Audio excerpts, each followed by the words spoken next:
Hello and welcome to my COVID survival guide. If you would have told me 2 years ago when I was a freshman coming into Bethel that my philosophy final video was going to be over how to survive a pandemic, I probably would think you're absolutely crazy. But here we are. So I'm gonna give you guys just a few tips of things that I did to keep me sane and grounded just in case we ever have to go through this again. So yeah, these things really help me. Okay, so number one on my survival list. Actually, I would not think I would be saying right now when I was actually in the middle of quarantine. But now that I'm thinking back at it, so I'm a commuter, so I do go to Bethel, but I live at home. So I live with my parents, my little sister who goes to Mishawaka High School, and I also have a sister who goes to Purdue. So she was obviously with us at home during all the craziness, and so at the time I was like, I already live at home, how am I gonna be with these people every day? But they honestly made it so much fun. We played games all the time. We just had so much fun during quarantine, even though sometimes we would pull each other's hair out.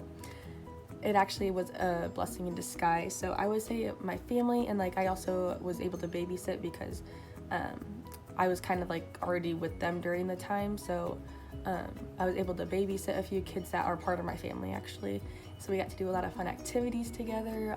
We didn't really get to go into places and do fun things, but we got to do a lot of fun activities. So the people that I was surrounded with, like my family and the kids that I babysit, really just filled me up every single day. So that would be my number one thing.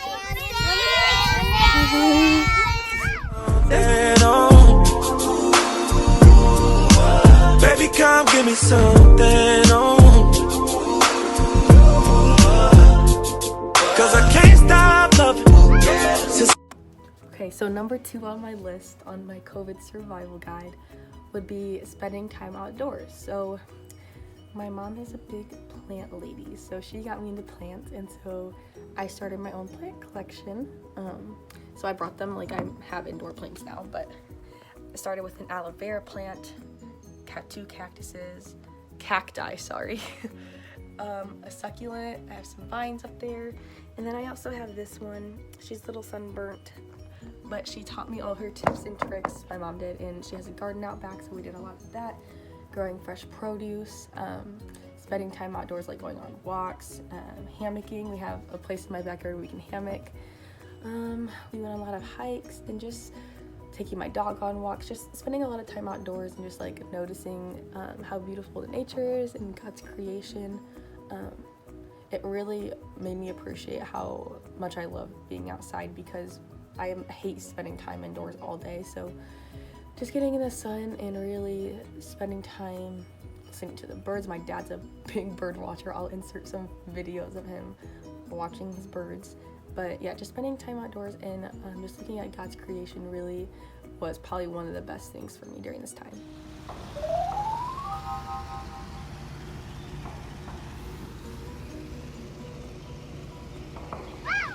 Beak kind of turns. Yeah, it is. Is it kind of in the woodpecker family? Then? Yeah, look. That's it. Yeah. And what's that called? Number three, so since I was with my mom again, she really passed down her love for baking for me. So I've never been big into cooking or baking, but honestly now I love baking and cooking.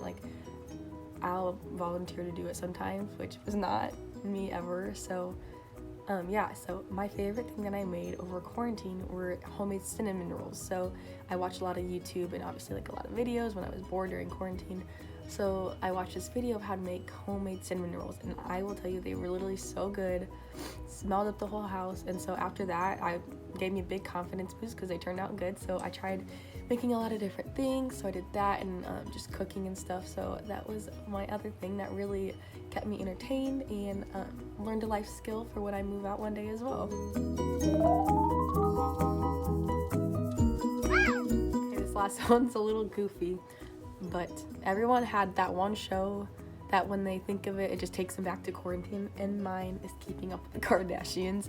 So I probably watched, I don't even know, 5 seasons maybe. I mean, for me that's a lot because I don't really watch much TV, but especially when I had COVID and I was isolated in my room, that's all I did the whole time was just watch Keeping Up with the Kardashians. Probably not the most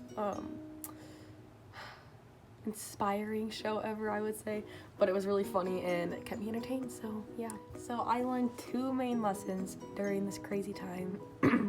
The first one being is be flexible. I am an education major. I'm so thankful I wasn't a first-year teacher during this time, but the biggest thing I learned was be flexible. So especially when I'm going to be a teacher, having to do things online is probably going to be in our future. At least somewhat integration of doing online school, I have a feeling, at least for like snow days and things like that, first in Indiana. But just being flexible and rolling with the punches, that was probably the biggest thing I really learned. And then the second thing was just to notice the little things in life. So like I said, I spent a lot of time outdoors, gardening and things like that. So just like really taking in God's creation and just like noticing the small things in life and not always just being so in a rush, because since things were really slowed down and life was just slow, which I honestly really enjoyed, I just got to notice the little things and be appreciative of the things I normally wouldn't notice in my crazy day-to-day life. Okay, so my last and final part of this COVID survival guide is the philosophical connection. So I was thinking back to our last the critical response I chose to do, and it was over like the theodicies of like why does suffering even exist and like the reason for it happening. So I was just thinking of like, why is such a horrible thing happening here on earth? Obviously we live in a sinful earth, so things like that will happen, but the theodicy that gave me the most comfort was the suffer builds character theodicy.